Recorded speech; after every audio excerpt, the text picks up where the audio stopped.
ছোটবেলায় মহালয়া দেখা। জানিস ডালি, আমার না পুজোয় 5টা জামা হয়েছে, তোকে কালকে সকালে দেখাবো। হ্যাঁ, এখন রাত হয়ে গেছে তো মা বার করলে বকবে, ওই জন্য তোকেও একটা জামা কিনে দিতে বললাম মাকে, ঠিক আছে?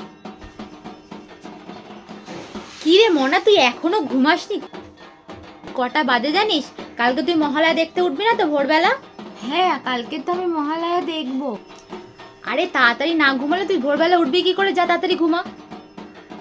ঠিক আছে, আমি এখন শুয়ে পড়ছি। তুমি কিন্তু আমাকে তাড়াতাড়ি ডেকে দেবে। হ্যাঁ, 5টার সময় ডাকবে। না না না না, 4টের সময় ডেকে দেবে, তাড়াতাড়ি ডাকবে। আমি উঠে তাড়াতাড়ি করে মহালয়া দেখবো, কি মজা হবে। হ্যাঁ, The next day. কি রে মানু, মহালয়া দেখবি না? মহালয়া তো চালু হয়ে গেছে, ওঠ এবার।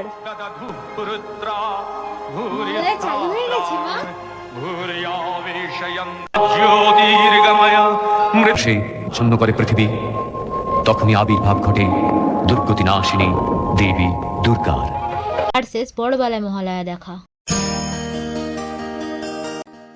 এই মন, তুই এখনো ঘুমাসনি? আমি ভাবলাম তুই ঘুমিয়ে পড়েছিস।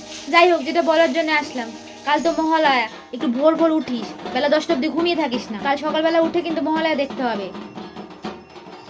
কি যায় আসে মা, এখন তো সারাদিনই মহালয়া হয়, যখন ইচ্ছা দেখলেই হলো।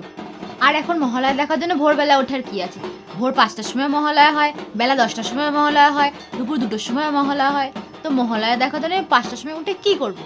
আর এখন যেই সব মহালয়া টিভিতে দেখায়, আমার একদম ভাল লাগে না দেখতে, মনে হচ্ছে সিরিয়াল দেখছি, মহালয়া না। তার থেকে তুমি একটা কাজ করো, ব্লুটুথ বক্সে একটু জোরে মহালয়া চালে আমি ওটাই শুনবো। কি জানি বাবা, তোদের জেনারেশনের ছেলেপুলেদের কোনো কিছু নিয়েই আনন্দ নেই। যাই হোক, ঘুমিয়ে পড় এখন, সকালবেলা উঠিস একটু।